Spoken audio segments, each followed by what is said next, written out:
First solid state, इसका जो 10वां topic पिछले वीडियो में आपने देखा, निबिड़ संकुलन। इसमें आपने एक विमीय और द्विविमीय निबिड़ संकुलन देखा था। द्विविमीय निबिड़ संकुलन में वर्गीय निबिड़ संकुलन और षटकोणीय निबिड़ संकुलन, दो प्रकार का निबिड़ संकुलन 2D में देखा है। अब इन दोनों से ही वर्गीय और षटकोणीय निबिड़ संकुलन से हम त्रिविमीय निबिड़ संकुलन, ये जो संरचनाएं बनाएंगे त्रिविमीय निबिड़ संकुलित संरचनाएं। पहले हम वर्गीय निबिड़ संकुलन, इसमें इसको ज़रा फिर से पीछे रिवाइज करेंगे।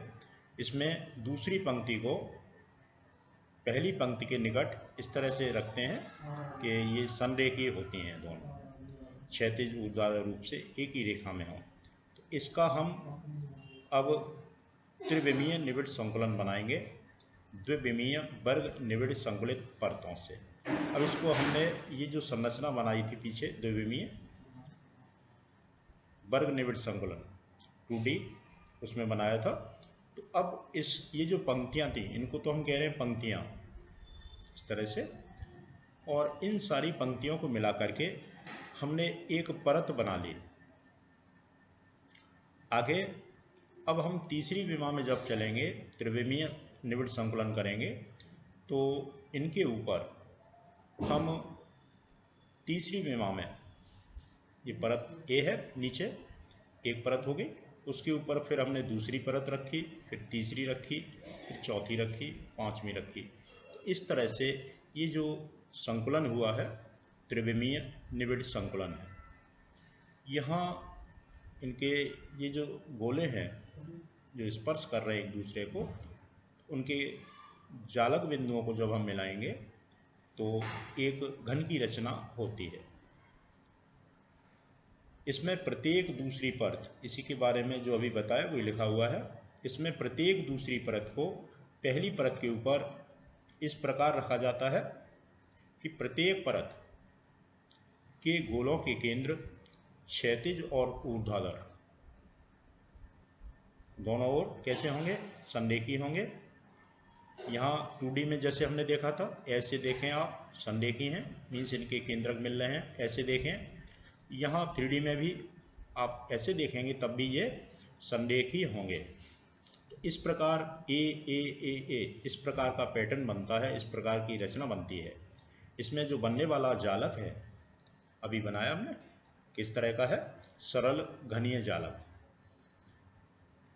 और इस तरह से इसकी जो एकक कोष्ठिका बनेगी वो सरल एकक कोष्ठिका SCC, जो पहले प्रकार की आपको बताई थी वो होगी। तो ये त्रिविमीय निबिड़ संकुलन हमने इससे किया है, वर्गीय से। अब हम जो दूसरी तरह का द्विविमीय निबिड़ संकुलन था, जिसको नाम दिया था षटकोणीय, तो पहला वर्गीय हो गया द्विविमीय, अब षटकोणीय को लेंगे और इससे संरचनाएं बनाएंगे। दो तरह से यहाँ संरचनाएं बनती हैं इसकी, त्रिविमीय निबिड़ संकुलन की द्विविमीय षटकोणीय निबिड़ संकुलित परतों से। कैसे कैसे बनेगा, तो यहाँ इसके लिए थोड़ा हमें इन रिक्तियों को समझना होगा। दो प्रकार की जो रिक्तियाँ बनती हैं यहाँ, जब हम तीसरे अक्ष पर चलते हैं, ये तो परत हो गई है, इसके ऊपर जब दूसरी परत लाते हैं B की, फिर उसके ऊपर C की, तो यहाँ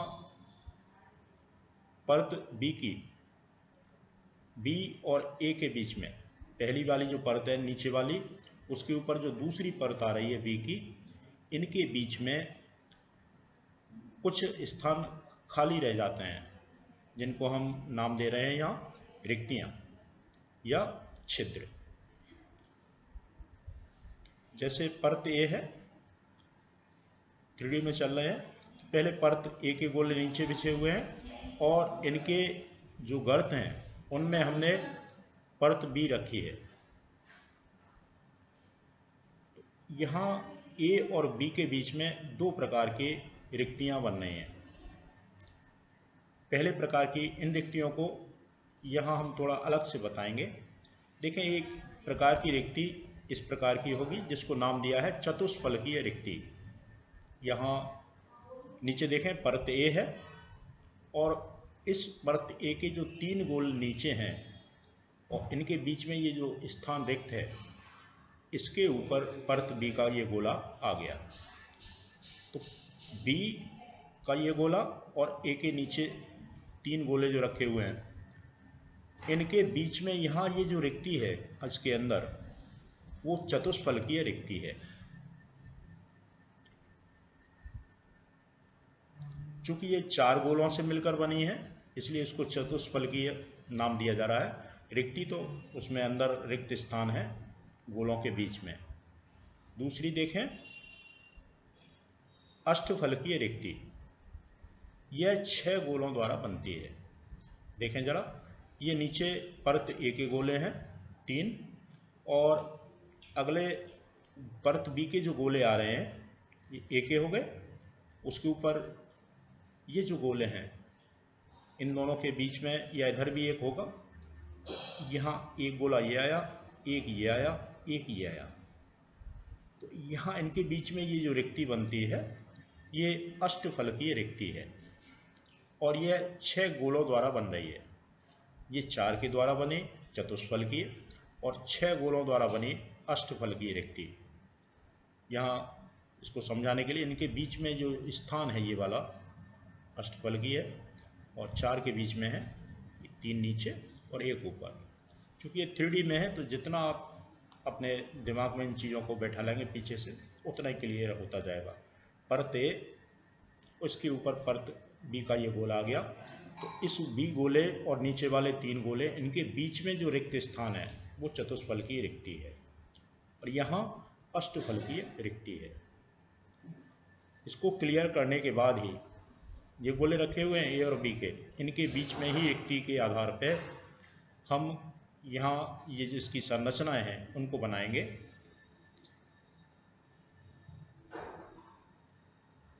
तो इसमें षटकोणीय निबिड़ संकुलन जो हुआ था द्विविमीय में,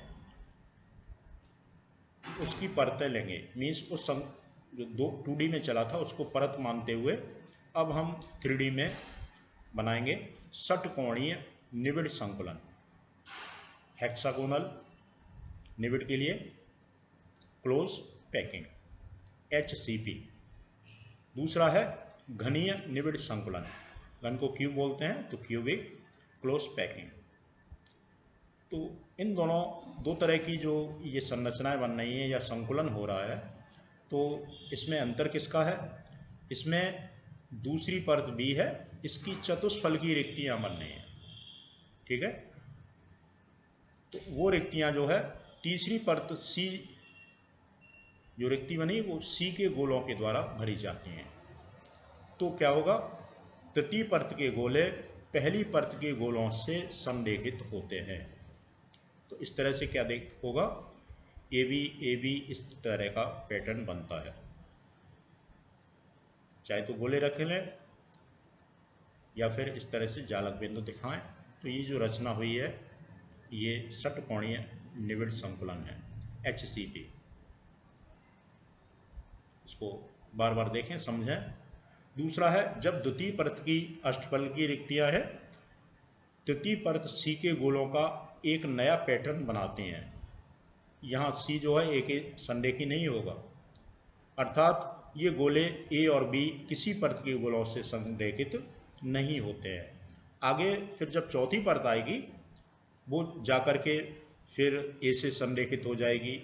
तो यहाँ पैटर्न जो बन रहा है ABC फिर ABC, मीन्स चौथी जो परत आनी है वो संरेखित होनी है बी से, फिर इसके 5वीं जो आएगी वो बी के होगी, 6वीं जो आएगी वो सी के होगी। तो इस तरह से जो पैटर्न बना है घनीय निबिड़ संकुलन, इसका उदाहरण है। तो ये इसके गोलों के द्वारा समझाया गया है, ये जालक बिंदुओं के द्वारा। इसके बारे में कुछ सामान्य जानकारियां हैं। निबिड़ संकुलित संरचनाओं के बारे में आगे कुछ सामान्य बातें हैं, जानकारियां हैं। इन संरचनाओं में गोलों की संख्या कैपिटल N है, तो इनमें अष्टफल की जो रिक्तियां बनेंगी वो N बनेंगी, CCP या FCC, और चतुष्फल की जो रिक्तियां हैं वो दुगनी बनेंगी, 2N, HCP, हेक्सागोनल। अगर R त्रिज्या का गोला है तो उससे बनी चतुष्फल की जो रिक्ति होगी उसमें अधिकतम इस त्रिज्या के, और अष्टफल की रिक्ति है उसमें इस त्रिज्या का एक गोला, एक अन्य दूसरा कोई ठोस गोला है वो इसमें आ सकता है। ये सामान्य जानकारी है। R त्रिज्या का गोला है, उससे अगर चतुष्फल की रिक्ति है तो उसमें इस त्रिज्या का गोला आ सकता है, और अष्टफल की रिक्ति है उसमें इस त्रिज्या का एक दूसरा ठोस गोला आ सकता है। और जानकारी है, आयनिक यौगिकों में ऋणायन का आकार बड़ा होता है, धनायन का छोटा होता है। तो जो ऋणायन है वो ठोस में जालक बिंदु के रूप में आएंगे, मीन्स संरचना इनसे ही होगी, जबकि धनायन छोटा आकार होने के कारण इनके बीच में जो रिक्तियां हैं, या एक नया नाम दिया है अंतराकाशी स्थल, चाहे चतुष्फल की है चाहे अष्टफल की है, ये छिद्र हैं और इन्हीं को नाम दिया है अंतराकाशी स्थान। तो यहाँ धनायन आते हैं, इनमें जो ऋणायन के द्वारा जो जालक बिंदु हैं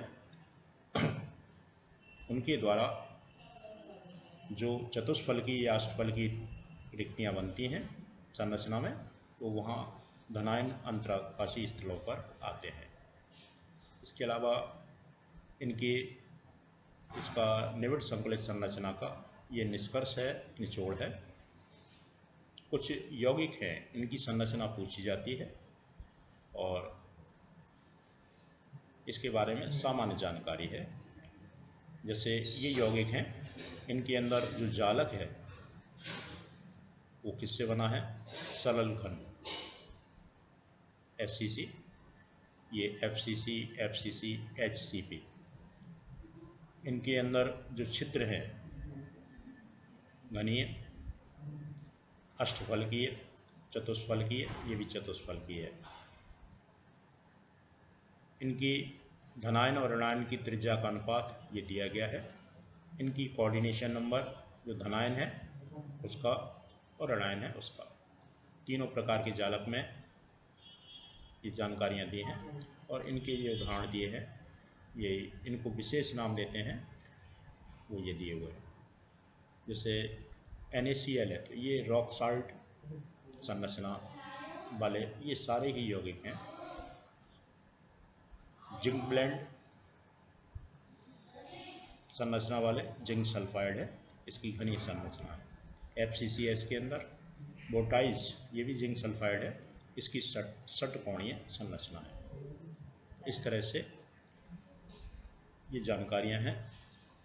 उत्कृष्ट गैसें, शून्य वर्ग की जो गैसें हैं उनमें He, हीलियम, HCP इस संरचना में हैं, और शेष सभी CCP संरचना में क्रिस्टलित होते हैं।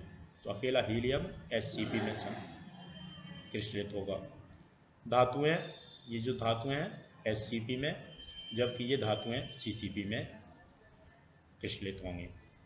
आणविक ठोस, इनमें जो गोलाकार अणु हैं वो निबिड़ संकुलित होते हैं, उनके अंदर निबिड़ संकुलन होगा। H2 के अंदर HCP में, H2 जो है उसके अंदर HCP निबिड़ संकुलित संरचना है, और इनके अंदर CCP ये संरचना है। थोड़े ये कॉम्पिटिटिव सवाल हैं, सामान्य जानकारी के हैं, और इस तरह से ये आपका टॉपिक पूरा हुआ।